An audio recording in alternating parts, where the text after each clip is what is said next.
오늘의 주요 뉴스입니다. 더불어민주당이 집단 면역을 앞당기기 위해 백신 접종을 완료하면 집합 금지를 면제하는 등 인센티브를 정부에 건의했습니다.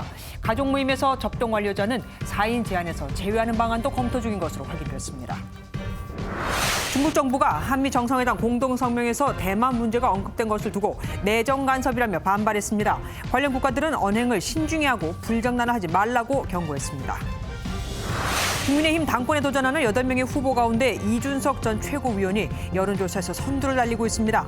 오세훈 시장이 영선, 초선의 유쾌한 반란이라며 지지하자 나경원 전 의원은 특정 계파가 선거에 개입하고 있다고 주장했습니다. 만취한 30대 여성 운전자가 벤츠를 몰고 가다 도로 공사 현장을 덮쳐 60대 남성이 숨졌습니다. 전북 익산에서는 음주 후 BMW를 몰던 30대 남성 운전자가 자전거를 기어 60대 남성을 숨지게 하고 도망쳤습니다. 이탈리아 북부의 유명 관광지인 피에몬테주에서 케이블카가 추락해 어린이 등 14명이 숨졌습니다. 코로나19로 1년 넘게 멈춰있다가 운행이 재개된 지 하루 만에 참변이 일어났습니다. 내몽골 고원과 고비 사박발 황사가 한반도로 들어오면서 내일 오전까지 대기의 질이 악화될 것으로 보입니다. 올여름은 다른 해보다 더 덥고 강수량은 평년과 비슷하겠지만 게릴라성 폭우가 내릴 것이라는 예보도 나왔습니다.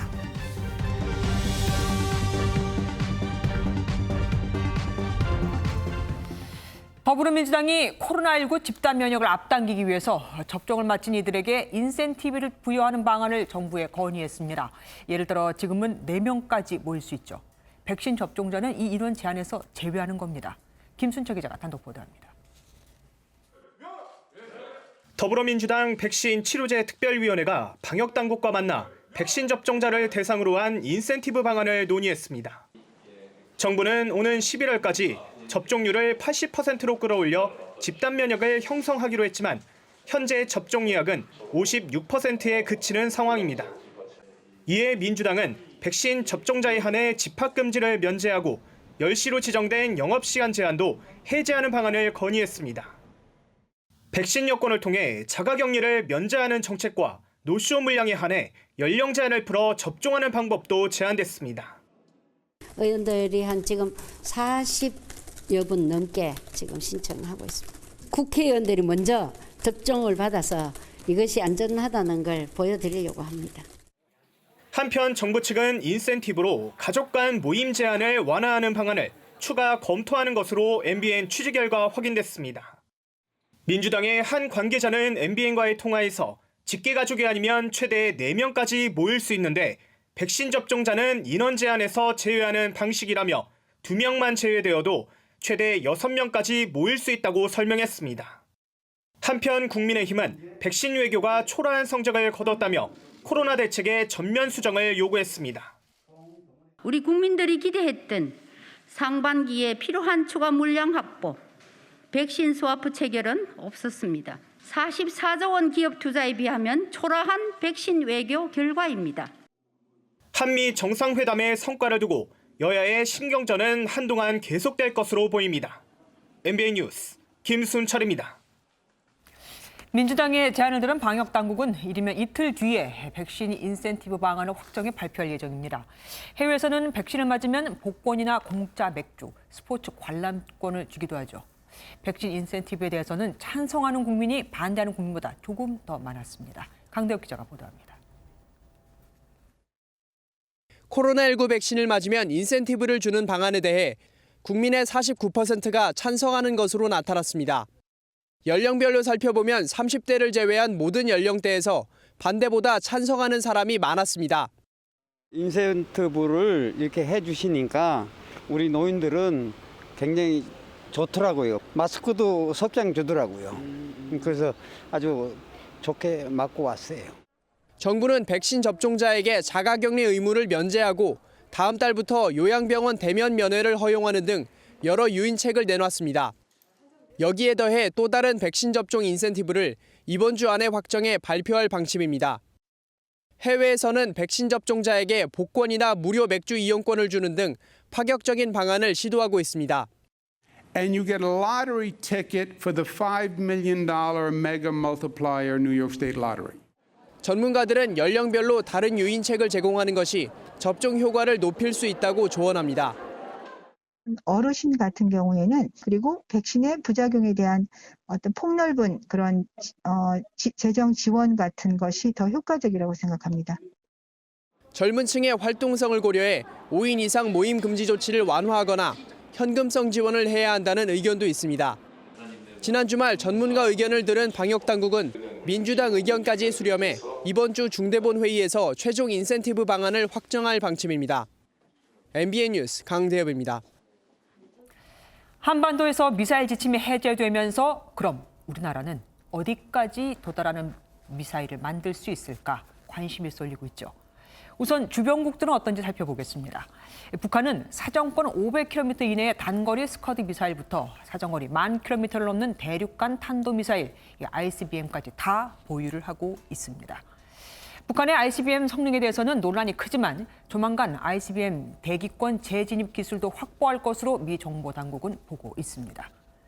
일본은 전범 국가라는 꼬리표로 인해 중장거리 미사일 보유가 금지돼 있지만 이미 고체 로켓 기술을 보유하고 있기 때문에 마음만 먹으면 언제든지 ICBM급 미사일을 개발할 수 있습니다. 중국은 중거리 탄도미사일 IRBM은 물론 사정거리 12,000km의 ICBM도 20기까지 넘게 보유하고 있습니다. 우리는 지금 갖고 있는 탄도미사일은 탄거리 800km가 최고지만 이미 우주 발사체도 성공시킨 적이 있죠. 그런 만큼 당장이라도 3,000km급 미사일 생산은 가능한 것으로 알려졌습니다. 그럼 중국 전체를 커버하고 방콕에까지도 닿을 수 있는 거죠. 배준우 기자가 취재했습니다. 우리 군의 주력 탄도미사일인 현무-2C는 사거리 800km에 탄두 중량은 최대 2톤에 달합니다. 북한 전역을 사정거리로 두고 있으며 북한 핵미사일을 선제 타격하는 킬체인의 핵심 전력입니다.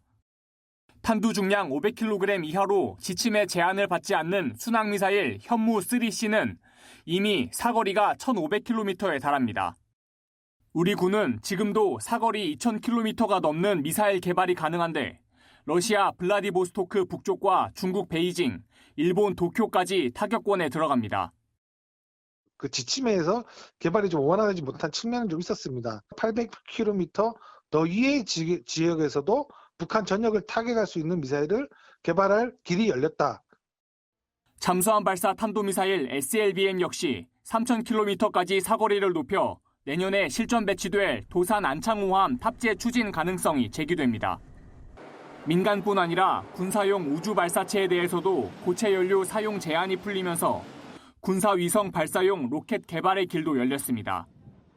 현재 우리나라가 보유한 우주기술 수준을 고려하면 사거리 5,500km 이상의 대륙간 탄도미사일 ICBM 개발도 가능한 것으로 보입니다. 다만 핵탄두 탑재가 제한되는 만큼 실익은 크지 않다는 분석이 나옵니다. MBN 뉴스 배준우입니다. 중국 정부가 한미 정상회담 이후 발표된 공동성명에서 대만 문제가 처음 언급된 것 때문에 반발했습니다. 청와대는 해당 언급이 일반적인 표현에 그친 데다가 중국과 계속 소통을 해왔다며 중국의 비난에는 크게 개의치 않는 분위기입니다. 그럼 중국이 우리나라와 미리 다 입을 맞추고 저런다 하는 걸까요? 이수아 기자가 보도합니다. 중국 외교부가 한미 정상회담 공동성명 내용에 대해 반발했습니다. 성명에 대만과 남중국해 문제가 언급된 건 내정 간섭이며 어떤 외부 세력의 간섭도 용납할 수 없다고 밝혔습니다. 그러면서 관련 국가들은 언행을 신중히 하고 불장난을 하지 말라며 우리나라에 간접 경고했습니다. 중국 공산당 100주년 행사에 참석한 싱하이밍 주한 중국 대사 또한 성명 발표를 두고 아쉬웠다는 말로 불편한 심기를 드러냈습니다. 공동성명에 중국이란 직접적인 언급은 없었지만 중국을 겨냥했다는 겁니다. 중국 공산당은 실현에도 쓰러지지 않았고 좌절에 부딪혀서 더욱 강해졌습니다. 다만 미일 정상회담 뒤 나온 중국의 비난 발언과 비교하면 비판 강도가 약해져 나름 수위 조절을 했다는 평가도 나옵니다. 한편 청와대는 한중 간 평소 많은 소통이 오가고 있고 공동성명에 대만이 명시된 것은 일반적인 표현에 그친다며 중국 반응과는 온도차를 보였습니다. MBN 뉴스 이수아입니다. 국민의힘 당대표 선거를 앞두고 초선도 아닌 빵선 의원 이준석 전 최고위원이 여론조사에서 잇따라 선두를 기록하며 돌풍을 일으키고 있습니다.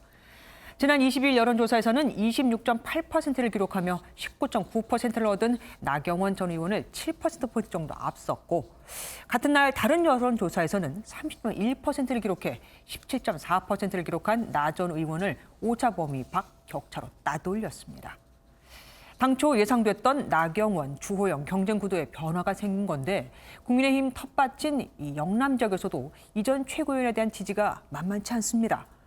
만약 이 전 최고위원이 국민 여론이 50% 반영되는 예비 경선에서 1위를 차지한다면 70년대생 후보와 단일화를 통해 이변을 연출할 수 있다는 전망도 나옵니다. 이러다 보니 당내 중진들 사이에서 본격적인 견제가 시작됐고 이 전 최고위원을 응원하는 목소리도 커지고 있습니다. 신재우 기자가 들어갔습니다. 국민의힘 지자체장들이 초선 등 당대표 선거에 나온 신진그룹 공개 지지에 나섰습니다.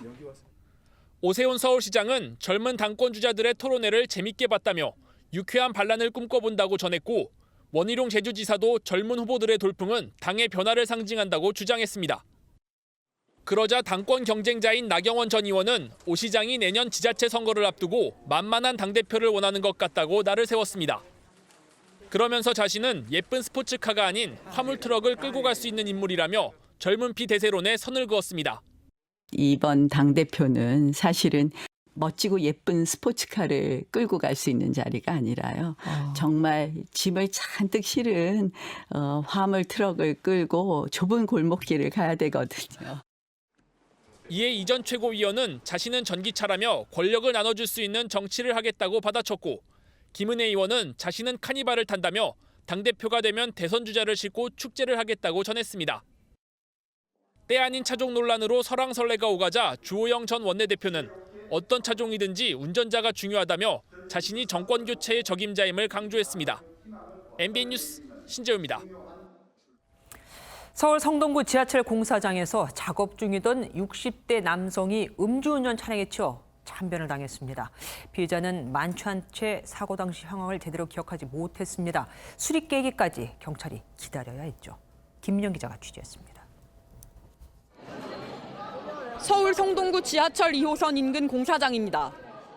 섬광이 스치더니 곧이어 파편이 사방으로 튑니다. 곧이어 소방대원들이 불길에 휩싸인 차량을 진화합니다. 오늘 새벽 만취한 30대 여성 운전자가 벤츠를 몰고 공사 현장을 덮쳐 작업을 하던 60대 남성이 숨졌습니다. 그 여성분이 차에서 나와가지고 요 뒤에 보이는 그 보드턱에 앉아 있더라고요. 혼자서 차에서 기어 나왔다는 게 맞겠죠?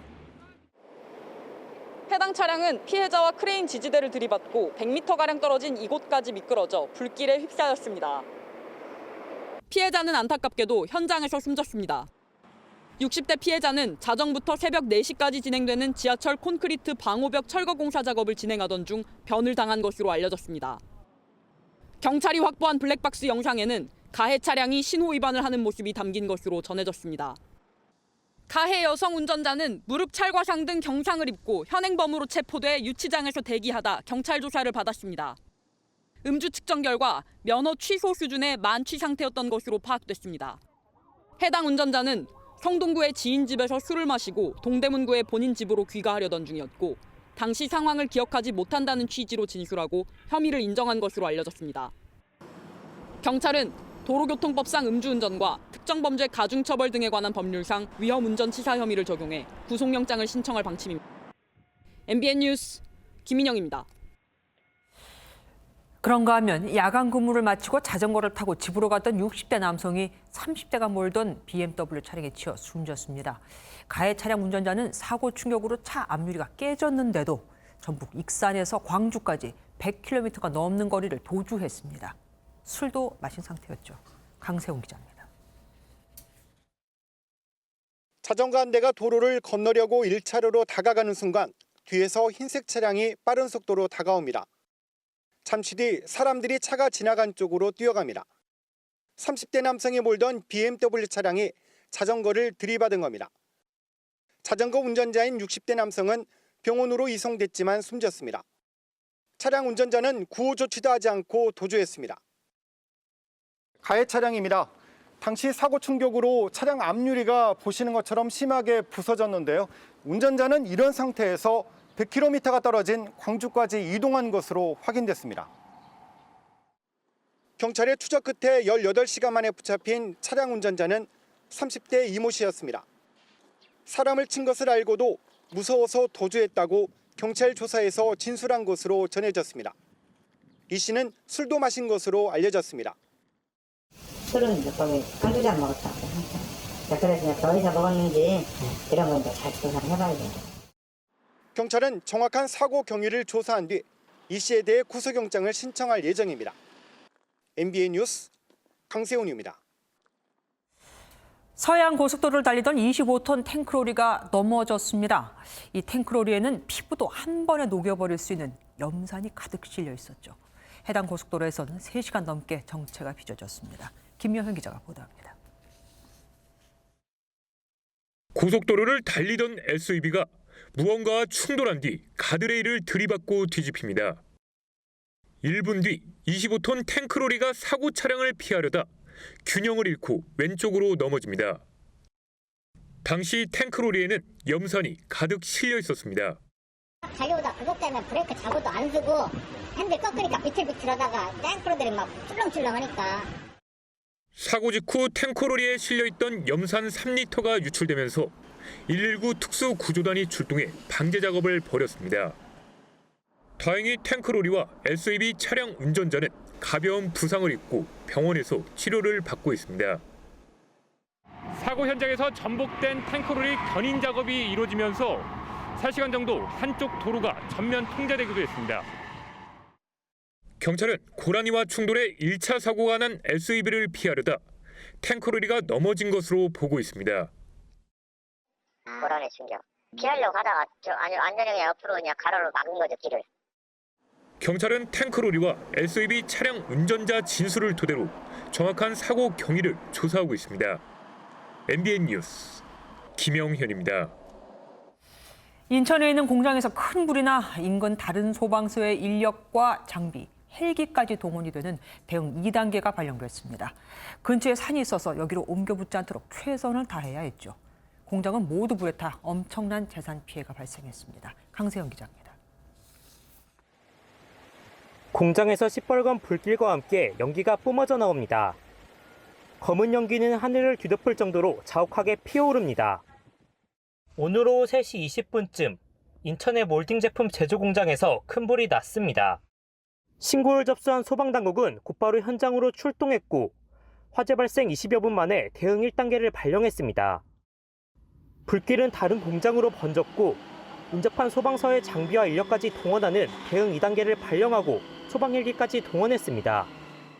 불이 이래 붙으면 연기가 이래 올라올 거 아니에요. 그 연기 올라오는 그 훈짐에 바람 불고 하니까는 막 그냥 날아갔나 봐, 불꽃이. 화재 현장 인근엔 야산이 있었고 소방당국은 불이 산으로 번지는 것을 막기 위해 소방장비 29대를 동원해 진화 작업을 펼쳤습니다. 2시간 만에 큰 불은 잡혔는데 다행히 공장 직원들이 곧바로 대피해 인명피해는 발생하지 않았습니다. 하지만 공장이 완전히 불에 타며 재산 피해가 발생했습니다. 소방당국은 기계에서 스파크가 발생해 불이 난 것으로 보고 정확한 화재 원인을 조사하고 있습니다. MBN 뉴스 강세현입니다. 지난 22일 밤 인천항에서 베트남 선원 한 명이 4m 높이 철망을 넘어 밀입국한 사실이 뒤늦게 확인됐습니다. 카메라 수백 대가 있었고 인공지능 시스템이 인천항 상황실에다가 이 베트남 선원이 담을 넘었다는 걸 알려주었지만 출입국 당국은 이를 놓쳤습니다. 노승환 기자입니다. 지난 21일 인천항 내항으로 들어온 곡물 운반선에 탄 베트남 선원은 14명.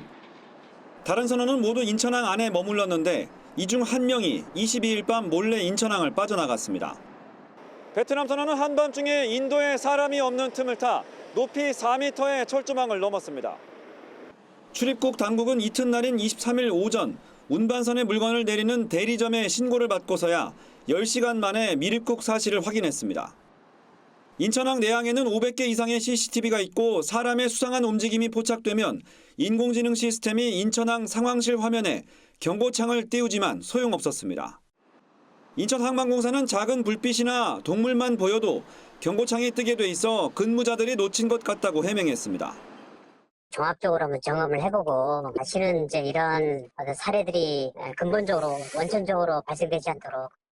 인천항 내항에선 지난 2월에도 베트남 선원 3명이 미립국을 시도했다가 검거된 바 있습니다. MBN 뉴스 노승환입니다.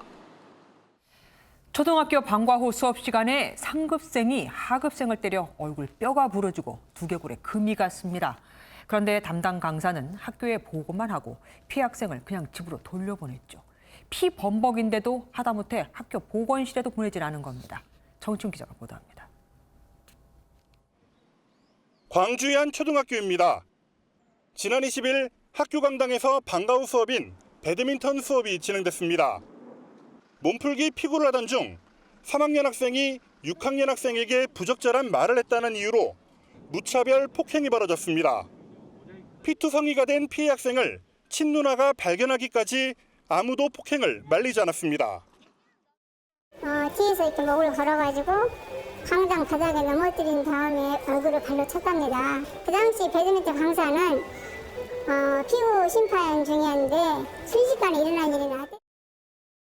별다른 조치 없이 누나의 부축을 받고 집에 온 학생의 상태는 심각했습니다. 얼굴뼈가 부러지고 두개골의 금이가 전치 12주에 해당하는 중상을 입은 겁니다. 피해 학생 부모는 불과 15명이 참여한 수업 도중에 강사가 몰랐다는 건 납득할 수 없다고 말합니다. 한눈 팔지 않고 제대로만 지켜봤다면 이런 건 사실 충분히 막아낼 수 있었다고 생각을 하거든요.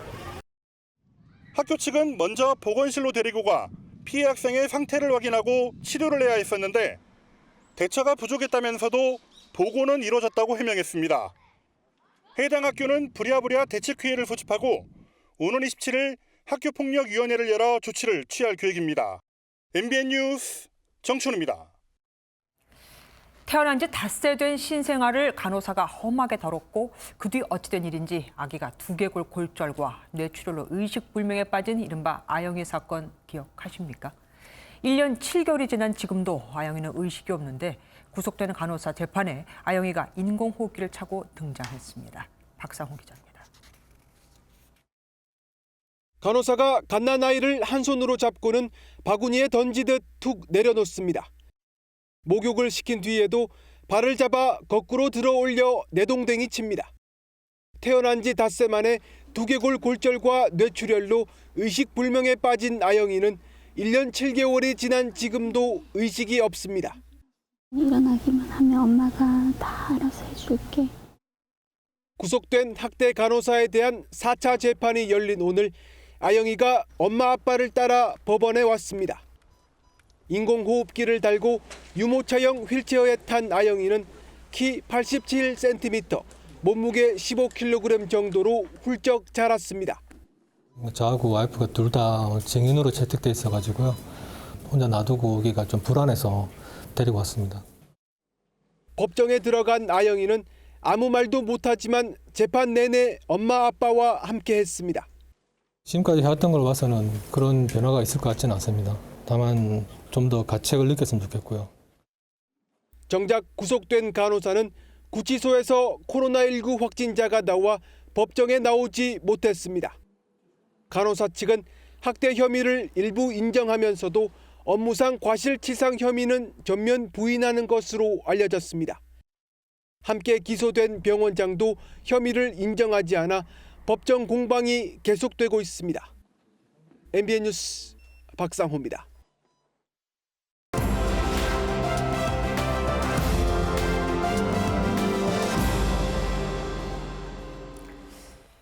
화제의 키워드를 살펴보는 픽뉴스 시간입니다. 오늘은 전정희 기자와 함께하겠습니다. 어서 오십시오. 첫 번째 키워드 보겠습니다. 네. 해리스 악수 논란. 우리 대통령하고 악수하고 나서 옷을 손을 닦는 듯한 모습, 그거 얘기하는 거죠? 네, 맞습니다. 일단 좀 당시 영상부터 함께 보겠습니다. 해리스 미국 부통령이 문 대통령과 악수하려고 다가가고 문 대통령도 환하게 웃으며 악수에 나섰는데요. 그런데 악수한 해리스 부통령이 곧바로 손을 옷에 닦는 듯한 모습을 볼 수 있는데요. 그러네요. 네, 이를 두고 미국 네티즌들 사이에서 논란이 이어지고 있는 겁니다. 뭐 손을 닦는 것 같기도 하지만 어떻게 보면 또 옷매무새를 습관적으로 이렇게 다듬는 것 같은 느낌도 듭니다. 네, 그래서 논란인 겁니다. 네, 손을 닦았다고 보는 네티즌들은 상대국 정상에게 무례를 저질렀다고 비판하는 반면 아무런 의도가 없는 자연스러운 행동으로 문제가 없다는 반박도 나오고 있습니다. 현 미국 정부의 비판적인 보수 성향의 폭스 뉴스는 해리스가 한국 대통령과 인사 후 손을 닦았고 트위터에서 반발에 직면했다고 보도하기도 했는데요. 다만 이번 논란이 심각한 외교적 결례 논란으로 번질 가능성은 크지 않아 보입니다. 어쨌든 실제로 손을 닦았다면 큰 신뢰죠. 손이 네, 지저분한 사람과 악수를 해도 그 앞에서 그러는 거는 예의가 아니니까요. 다음 키워드 보겠습니다. 세 번째 결혼. 와, 이 능력자는 누굽니까? 네, 주인공은 영국 총리 보리스 네. 존슨입니다. 네. 예. 23살 연하의 약혼녀 캐리 시먼즈와 내년 7월 30일에 결혼식을 올릴 예정이라고 하는데요. 두 사람은 사실 결혼식만 안 했지 존슨 총리가 취임한 2019년 7월부터 관저에서 함께 살고 있습니다. 작년 4월에는 아들이 태어나기도 했고요. 코로나19 사태로 결혼식을 미루다 내년으로 날짜를 잡았습니다. 총리의 세 번째 결혼. 우리나라와는 어쨌든 분위기가 많이 다릅니다. 네, 그렇죠. 네, 존스 총리는 1987년에 첫 결혼을 했다가 불륜 사실이 드러나면서 이혼을 했고요. 네. 불륜 상대였던 마리나 휠러와 두 번째 결혼에 4명의 자녀를 뒀지만 결혼 25년 만인 2018년에 결혼 생활의 종지부를 찍습니다. 이 사이에 또 다른 여성과의 혼외 관계로 딸이 한 명이 더 있고요. 이후에 만난 현재 약혼녀와 사이에서 태어난 아들까지 포함하면 총 6명의 자녀가 있는 거죠. 네, 존슨 총리가 예정대로 결혼을 하게 되면 1822년 이후 처음으로, 그러니까 200년 만에 처음으로 재임 중에 결혼하는 영국 총리가 된다고 합니다. 예, 어쨌든 뭐 그것도 기록입니다. 네. 다음 키워드 보겠습니다. 가슴골 가린 졸업사진. 졸업사진 찍으면서 뭐 이렇게 가렸다는 얘기입니까? 네, 오늘 아이템이 어쩌다 보니 뭐 전부 다 국제 뉴스인데요. 정치부 아니십니까? 네, 미국 플로리다 주의 한 고등학교에서 발생한 일입니다. 네, 학교 측이 졸업 앨범에서 여학생들의 사진을 포토샵으로 임의로 편집해서 논란이 되고 있습니다. 보시는 것처럼 학생들의 가슴골이나 어깨가 드러나지 않도록 실제 사진에 옷을 덧입히는 편집을 한 건데요. 네. 학생들과 학부모들은 사전 동의 없이 이뤄진 편집에 황당해하며 사과를 요구하고 있습니다. 네. 어쨌든 학생들 입장에서는 졸업사진은 소중한 추억인데 학교 측이 왜 저랬을까요? 네, 가슴골이 야하다는 게 이유인데요. 외국에서도 야하게 보는군요. 네, 학교 측은 학칙상 복장 규정을 어긴 학생의 사진은 졸업 앨범에 넣을 수 없기 때문에 포토샵이 최선이었다고 설명했습니다. 그런데 정작 수영복을 입고 찍은 남학생의 사진은 편집되지 않아 남녀차별이라는 비판이 쏟아지고 있는데요. 네. 학교 측은 졸업 앨범을 반환할 경우에는 비용을 환불해 주겠다고 했는데 학생들과 학부모들은 돈이 문제냐며 분통을 터뜨리고 있습니다. 내 사진이 문제가 아니라 남이 갖고 있는 졸업 앨범에 내 사진이 그렇게 올린 게 싫다 이거 아닙니까? 뭐 환불 이런 게 별로 의미가 없을 것 같은데 거기다가 남학생들의 몸에 붙는 삼각 팬티는 괜찮고 여학생들의 그 가슴골은 안 된다. 좀 문제가 그렇죠. 있긴 해 보입니다. 마지막 키워드 보겠습니다. 감사 인사한 코끼리. 코끼리가 인사를 했다고요? 네, 심지어 굴착기에 감사 인사를 했습니다. 기계예요? 예. 네, 인도 남부의 한 농장에서 있었던 일인데 영상을 같이 보겠습니다. 네, 구덩이에 빠진 코끼리 한 마리가 빠져나오려고 안간힘을 쓰고 있죠. 네, 계속 발을 움직여 보지만 별 소용이 없습니다. 결국 굴착기의 도움을 받아 탈출에 성공하는데요. 네, 그대로 숲으로 돌아가는 듯하던 코끼리가 갑자기 돌아와 굴착기에 머리를 비벼대기 어머나, 시작합니다. 세상에. 네, 마치 감사 인사를 하는 것 같죠. 그러네요. 네, 인사를 마친 코끼리는 다시 숲속으로 무사히 돌아갔다고 합니다. 예, 인간도 감사를 모르는 경우가 참 많은데 예의 바른 코끼리였습니다. 네, 아주 예의 바른. 지금까지 전정희 기자와 함께했습니다. 지난주 경기도 남양주에서 아버지가 경찰에 신고를 했지만 결국 20대 조현병 환자 아들에게 살해된 안타까운 사건이 있었죠. 조현병 범죄는 잠재된 시한폭탄 같지만 환자 상태를 맨 처음에 살피고 강제 입원 여부를 정하는 건 모두 경찰의 일입니다. 의사에게 물어볼까 하는 것도 경찰이 정하죠. 이게 맞을까요? 김민수 기자가 취재했습니다. 분식점 앞에 선 남성이 집기를 던지고 나체로 둔기를 든 채 거리를 활보하다 체포됩니다. 조현병 환자인 이 남성은 처방받은 약물에 거의 손도 대지 않다가 증상이 악화돼 주변 사람들에게 폭력을 휘둘렀습니다. 발로 팍 차고 들어오면서 한 사람은 넘어지고 한 사람은 또 뺨 때리고 나는 무서워가지고 저쪽으로. 지난 5일 경기도 남양주에서 아버지를 살해한 20대 조현병 환자 A씨도 처방받은 약을 제대로 복용하지 않았습니다. 유일하게 동거하던 가족인 피해자가 근근히 생계를 이어가면서 아들까지 챙겨볼 여력이 없었던 탓입니다. 막 죽인다 하고 그러니 입원시킬 수 있는 상황이 아니었어요. 고인하고 같이 파출소를 가게 됐지요. 증세가 심해지면서 A씨는 아버지를 잔혹하게 살해하겠다는 내용의 쪽지를 다수 쓰기도 했습니다. 피의자가 범행 당시 타고 도주한 차량입니다. 이곳에는 보시는 것처럼 살해 협박 문구가 적힌 쪽지가 다수 발견됐습니다. 조현병에는 약물 치료가 효과적이지만 제대로 복용하지 않을 경우 언제 범죄로 터질지 모르는 시한폭탄 같은 상황이 계속되고 있는 겁니다. 더욱이 애초에 의사가 아닌 경찰에게 강제 입원 필요성을 판단하게 만든 강제 입원 절차 역시 문제라는 지적입니다. 경찰이 강제 입원을 시키더라도 정신과 전문의 진단이 필요하긴 하지만 경찰이 환자 상태가 심각하지 않다고 생각하고 돌아가면 아예 입원 시도 자체가 되지 않습니다. 경찰은 판단하지 않고 지역사회의 정신응급센터로 이송을 공공이송의 형태로 도와주고 평가는 센터에서 이루어지는 게 돼야. 관리의 사각지대에 놓인 조현병 환자들이 제때 치료받을 수 있도록 입원 절차 개선이 시급하다는 지적입니다. MBN 뉴스 김민수입니다.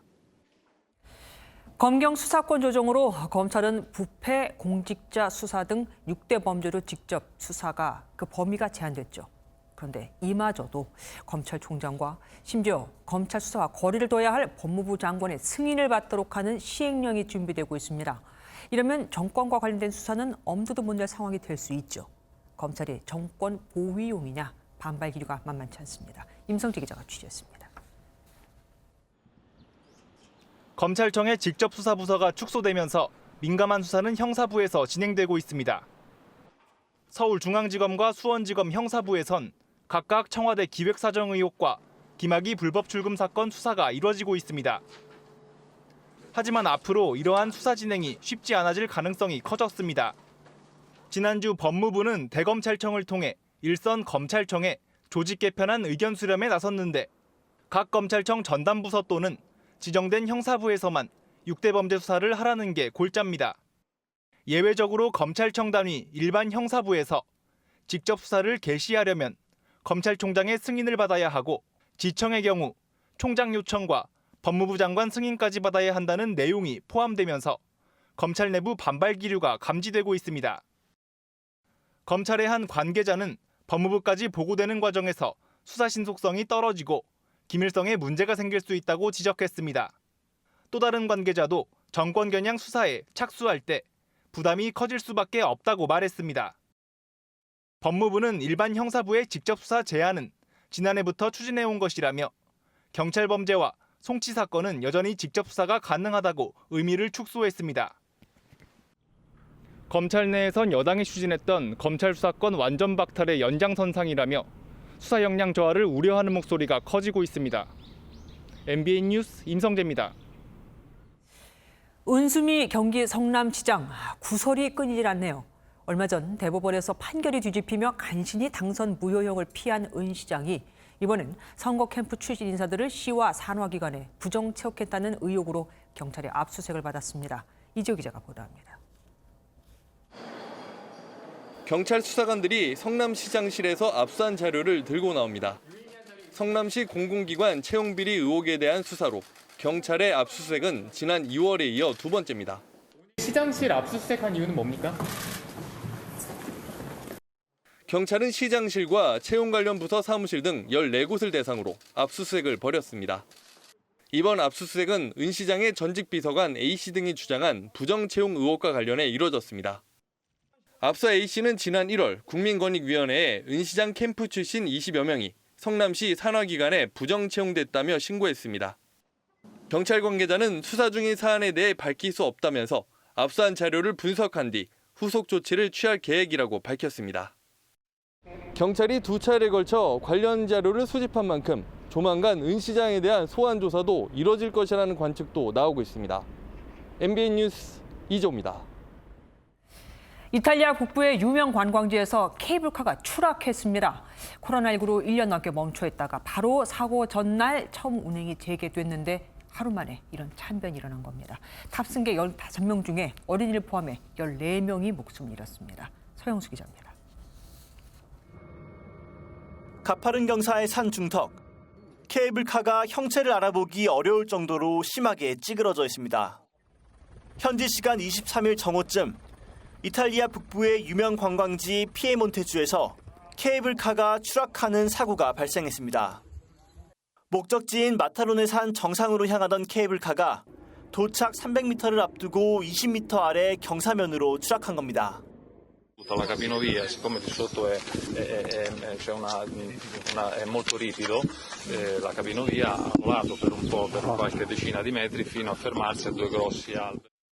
사고 당시 케이블카에는 모두 15명이 타고 있었는데 현재까지 9살 어린이를 포함해 탑승객 14명이 숨졌고 나머지 1명도 위중한 상태입니다. 정확한 사고 원인은 아직 밝혀지지 않았지만 사고 구간에 케이블에 문제가 있었을 것으로 추정되고 있습니다. 1970년 처음 설치된 사고 케이블카는 코로나19 사태로 1년 넘게 멈춰 있다가 방역수칙 완화로 사고 하루 전 운행이 재개됐습니다. 이탈리아 당국은 케이블카 운행 재개를 위한 정비와 안전점검이 충분히 이뤄졌는지를 포함해 정확한 사고 원인을 조사하고 있습니다. MBN 뉴스 서영수입니다. 자국 여객기도 아니고 외국 민간 여객기를 전투기까지 투입해 엉뚱한 곳에 강제 착륙시킨 나라가 있습니다. 유럽의 북한으로 불리는 벨라루스인데 대통령이 자기 정적을 잡기 위해 한 일이었습니다. 신혜진 기자가 보도합니다. 벨라루스 수도 민스크 국제공항에 여객기 한 대가 들어옵니다. 루카셴코 벨라루스 대통령이 기내 폭발물 설치 신고가 접수됐다며 강제 착륙을 지시한 겁니다. 갑작스럽게 비행기에서 내리게 된 탑승객들을 맞이한 건 군복을 입은 요원들과 탐지견이었습니다. We didn't get any information what happened, only what we could find on internet. We sat there and 벨라루스 정부가 전투기까지 띄워 여객기를 착륙시켰지만 폭발물은 어디에도 발견되지 않았습니다. 아일랜드 항공사 라이언에어 소속의 해당 여객기는 그리스 아테네에서 출발해 리투아니아 빌뉴스로 향하던 중이었습니다. 12개 나라 국적의 170여 명이 타고 있었던 여객기는 목적지로 향하기 전 8시간 넘게 발이 묶였습니다. 당시 여객기엔 평소 눈의 가시였던 반정부 활동가 로만 프로타세비치가 타고 있었고 착륙 직후 긴급 체포됐습니다. 지난 2019년 폴란드로 도피한 26살 프로타세비치는 텔레그램에서 반 루카셴코 채널을 운영해온 인물로 지난해 8월 대선이 부정선거였다며 반정부 시위를 주도해왔습니다. Больше никто не застрахован. На месте Романа может оказаться каждый. 이번 사건을 두고 유럽연합은 벨라루스 정부에 책임을 묻겠다고 경고했고 블링컨 미 국무장관도 미국인 등의 생명을 위협한 충격적인 사건이라고 성명을 내는 등 국제사회의 비판이 커지고 있습니다. 벨라루스의 루카셴코 대통령은 장기 집권에 대한 반발에도 27년째 집권을 이어가고 있습니다. MBN 뉴스 신혜진입니다. 아파트를 사려면 세금부터 자금 출처까지 신경 써야 할 게 많은데 외국인은 그렇지가 않습니다. 예를 들어 한국인은 집을 사는 자금을 어디서 조달했는지 조사를 받는데 외국인은 조사하기가 어렵거든요. 부부인지 여부도 그들이 신고하지 않으면 모릅니다. 1가구 2주택도 얼마든지 가능한 거죠. 국책연구원도 외국인들의 아파트 싹쓸이를 우려했습니다. 장명훈 기자입니다. 서울 강남의 한 아파트. 중국인 A씨는 불법 환치기로 자금을 마련해 14억 원가량 하는 이 집을 사들였습니다. 고가의 주택이 많은 강남 일대에서도 외국인들의 주택 매매가 늘면서 규제의 사각지대를 파고드는 사례가 많아지고 있습니다. 삼성이나 청담 뭐 이런 쪽들은 해외에서 국적자들이 이제 뭐 살기도 하고 여기 살면서 이제 국적만 미국인 사람들이 있죠. 지난 2016년부터 최근까지 외국인이 서울에서 사들인 아파트 등 주택 수는 8,000건에 달한 것으로 나타났습니다. 자금 조달 계획서를 제출하지만 사실 여부를 파악하기 어려워 실제 주택 자금 출처를 알기 어렵습니다. 자국은행에서 대출을 승인받고 국내 지점에서 돈을 받으면 금융당국의 대출 규제도 피할 수 있습니다. 여기에 내국인은 부부가 각각 1주택씩 소유하면 다주택자로 양도소득세가 중과되지만 외국인은 자진 신고하지 않으면 이를 밝혀내기가 어렵습니다. 외국인 주택 투자에 대한 상시적인 조사와 관리 시스템을 구축하고 또 취득세 및 양도세 강화, 조세 회피 방지를 위한 원천 징수 등을 정부가 집값 안정을 위해 내국인 규제를 강화하고 있는 사이 외국인들은 그 틈을 파고들고 있습니다. MBN 뉴스 장명훈입니다.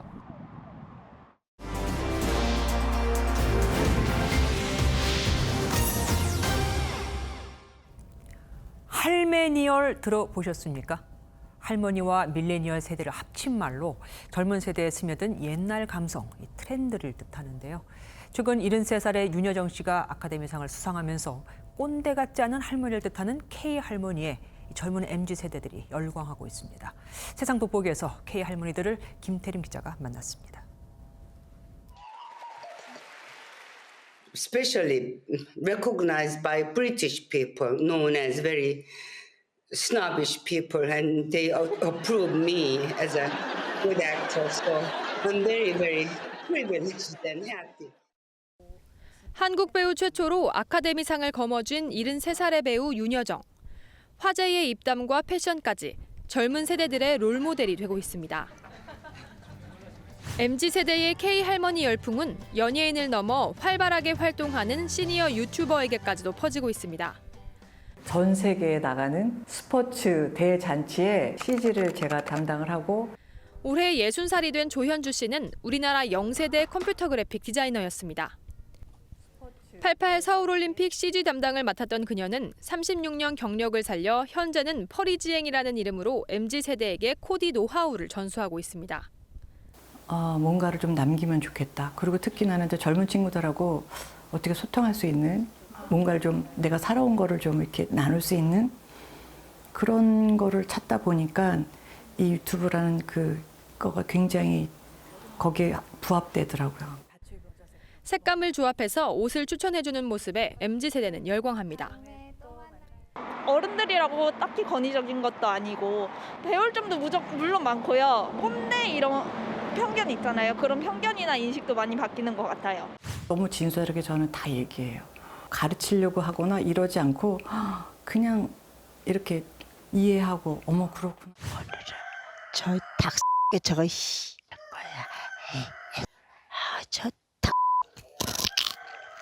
62살의 순자 엄마는 먹방과 웃긴 몰래카메라 콘텐츠로 구독자가 24만 명이나 됩니다. 어떤 점이 어머니의 매력이라고 생각하시는지. 제가 웃기게 생기지 않으셨어요? 거침없는 입담과 재치로 탄탄한 젊은 팬층의 인기를 끌고 있습니다. 10몇 살짜리가 우리 방장님이에요. 꼬꼬님. 예. 그랬는데 서울에 계시는 분, 인천에 계시는 분 다 연락을 이렇게 해가지고 꼬꼬방을 만들어가지고. 순자 엄마님 같은 경우에는 신선하고 좀 솔직한 매력 때문에 보게 되는 것 같습니다. 사실 사람들이 공감할 수 있는 컨텐츠를 만든다는 게 쉬운 일은 아니잖아요. 그런 부분에 있어서 되게 존경스럽고. 전문가들은 단순히 보고 즐기는 것을 넘어 배우고 닮고 싶어지는 어른의 모습이 젊은 세대들의 공감을 이끌고 있다고 분석합니다. 뭔가 소통이 잘 되는 어르신들에 대한 열망 이런 것들이 충분히 많이 반영이 된 부분들이 있는 것 같아요. 그러니까 MZ 세대들이 본인들도 향후에는 이제 그런 어르신으로 성장하고 싶다라는 나이 들고 싶다라는 욕망도 같이 들어가 있는 거라고 보거든요. 그래서 그 소통 안에서 어르신들이 보여주는 뭔가 힙한 모습들. 꼰대 정신을 버리고 MZ세대와 눈높이를 맞춘 K할머니들의 활약이 세대 간 벽을 허물고 있습니다. 세상 돋보기 김태림입니다. 최근 지리산에서 살고 있는 멸종위기 반달 가슴곰 어미 4마리가 새끼 6마리를 건강하게 출산했습니다. 사람으로 치면 70살인 어미곰도 새끼를 낳았고 올무에 걸려 앞발이 절단된 다른 곰은 지금껏 무려 7마리의 새끼를 낳아 잘 키웠습니다. 또 다른 감동을 주고 있죠. 정태진 기자가 생생히 전합니다. 한 곰이 고개를 빼꼼 내밀고 곧이어 2마리의 새끼 곰이 작은 굴에서 나옵니다. 또 다른 작은 곰 한 마리는 산속을 분주히 뛰어다닙니다. 잠시 뒤 어렵사리 나무에 올라가고 아등바등 매달리기까지 합니다. 어미곰과 함께 산속을 누비며 시간을 보냅니다. 멸종위기 야생동물 1급이자 천연기념물로 지정된 반달가슴곰 새끼의 모습이 무인 카메라에 포착된 겁니다. 최근 반달가슴곰 4마리의 어미곰이 새끼 6마리를 출산했습니다. 이 어미 반달곰은 2017년 앞발이 절단되는 사고를 겪었음에도 총 7마리의 새끼를 낳았습니다. 또 지난 2004년 반달가슴곰 복원 사업으로 지리산에 처음 방사된 한 어미곰은 올해 18살로 사람 나이로 70대의 고령이지만 새끼를 출산했습니다. 뛰어난 야생 적응력을 보여준 것으로 생태적으로 쉽게 찾아볼 수 없는 사례입니다. 올해 태어난 개체 6마리를 더하면 현재까지 지리산과 덕이산 일원에 서식하는 반달가슴곰은 최소 74마리로 추정됩니다. 최근 울산과 전남 광양 민가에 반달가슴곰이 출몰하는 등 5월부터 7월은 반달가슴곰이 가장 활발하게 활동하는 시기입니다. 국립공원공단은 주요 서식지 주변에 곰 출현주의 깃발을 설치하고 등산객에게 정규 탐방로를 이용해달라고 거듭 당부했습니다. MBN 뉴스 정태진입니다. 대구 유흥주 전발 확진자는 40명이 더 늘어 누적 감염 158명. 세종시에서는 20명의 어린이집발 확진자가 나와 비상이 걸렸습니다. 휴일인 어제도 신규 확진자는 500명을 넘은 걸 보면 코로나 확산세는 여전합니다. 심우영 기자가 취재했습니다. 대구국제보상공원에 설치된 임시 선별진료소입니다. 검사를 받으려는 시민들로 긴 줄이 만들어졌는데 외국인 여성들이 상당수입니다. 대구 지역 신규 확진자는 48명. 이 가운데 40명이 유흥주점에서 나왔습니다. 지난 12일 구미울산 확진자 일행이 다녀간 대구 상격동의 한 호텔 유흥주점을 시작으로 15곳에서 158명이 감염됐습니다. 외국인 유흥업 종사자들은 주로 합숙하는 형태로 있습니다. 같이 있다 보니까 아마 이분들이 같이 숙식을 같이 하다 보니까 방역당국은 진단검사를 받지 않은 유흥업소가 영업하면 형사 고발하고 여자 종업원을 공급하는 속칭 보도방에 대해선 구상권을 청구하기로 했습니다. 세종시는 어린이집에서 집단 감염이 발생해 비상이 걸렸습니다. 40대 보육교사에 이어 원생, 가족 등 20명이 확진 판정을 받았는데 교사와 원생 300명이 진단검사를 받는 상황이라 확진자는 더 늘어날 가능성이 큽니다. 휴일인 어제도 코로나19 신규 확진자는 538명으로 확산세는 좀채 꺾이지 않고 있습니다. 특히 비수도권 확진자 비중이 지난 1월 27일 이후 최고인 46.6%에 달해 상대적으로 더 위험해지는 상황입니다. MBN 뉴스 심호영입니다.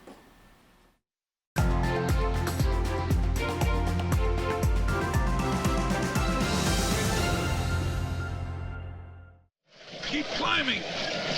Keep climbing. 기원전 218년 5월 카르타고, 현재 아프리카 튀니지이죠. 이곳의 명장 한니발은 당시에는 상상조차 하기 어려웠던 대담한 계획을 실행에 옮깁니다. 한니발이 군사 4분의 3을 희생해가며 코끼리 부대를 끌고 빙하의 알프스 산맥을 넘어 이탈리아 북부로 기습해 로마를 몰아붙이자 바람 앞에 등불 신세였던 로마는 스키피오 장군의 파격적인 아이디어로 전쟁의 물줄기를 바꾸게 됩니다. 그는 로마를 방어하는 대신 카르타고 본국 심장부에 대한 대대적인 공격에 나서서 결국 지중해 경제 강국 카르타고를 아예 지도에서 사라지게 만들어버립니다. 고대 전투가 이렇게 예상치 못한 기습으로 승부가 났다면 현대전은 그 나라 무기가 닿을 수 있는 영역과 비례한다고 해도 과언이 아닙니다. 엊그제 한미 정상회담에서 800km인 탄도미사일의 사거리 제한이 없어지면서 우리도 이젠 북한뿐 아니라 중국 등 동북아 전역을 사정권으로 하는 미사일을 개발할 수 있는 길이 열렸죠. 그런데 미사일 족쇄가 해제되면 대한민국의 안보는 훨씬 더 탄탄해지는 걸까요? 우리는 지금 군 지휘부의 주적 개념도 오락가락하고 있고 최전방은 수시로 허점을 노출하고 있으며 한미연합 군사훈련이나 전시작전권 환수는 도대체 어떻게 진행되고 있는지 베일에 가려져 있습니다. 병사들에게 제공하는 부실 식사는 또 어떻고요? 500여 년 전인 1532년 11월 스페인 정복자 프란시스코 파사로는 불과 168명의 병력으로 잉카 제국의 8만 군대를 멸망시켰습니다. 잉카 제국은 힘이 모자라서 패한 게 아니라 싸우겠다는 의지와 전투에 임하는 방식이 달랐습니다. 평화를 진정으로 원한다면 중동 국가 틈바구니에서 생존하고 있는 저 이스라엘처럼 전쟁을 불사한다는 결연한 자세가 필요한 건 아닐까요? 평화는 거저오는 게 아니라 쟁취하는 겁니다. 김주아의 그런데 오늘은 미사일 족쇄 풀렸지만 이었습니다.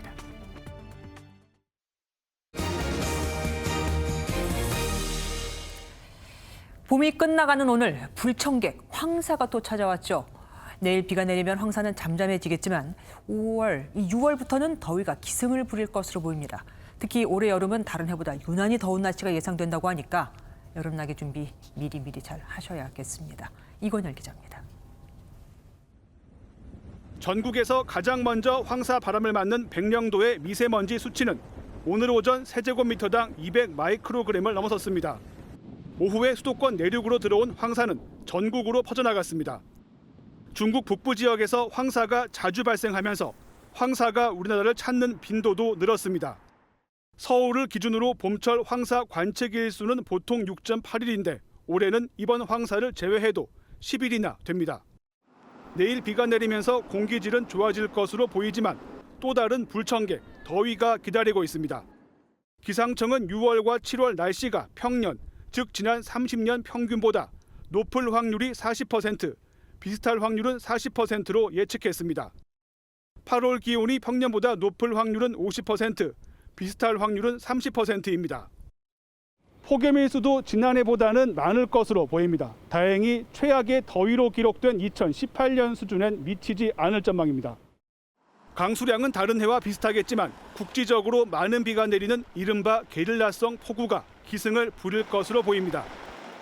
언제나 돌발 기상이 발생하면서 강수가 늘어날 가능성이 있기 때문에 올해는 어쨌든 전체적으로 최악의 경우를 모두 대비해서 지난해엔 최장 장마가 찾아오는 등 이상 기후가 나타났는데 올해도 예상 밖 날씨가 나타날 가능성 역시 있습니다. MBN 뉴스 이건열입니다. 인공지능, 이 AI 로봇이 쓰레기를 분류해 압축해주고 돈도 준다. 어떠십니까? 배달 음식과 신선식품 배송 등으로 늘어난 코로나19 쓰레기를 슬기롭게 줄여나가자는 방법이 여기저기서 나오고 있습니다. AI 앵커가 전해드립니다.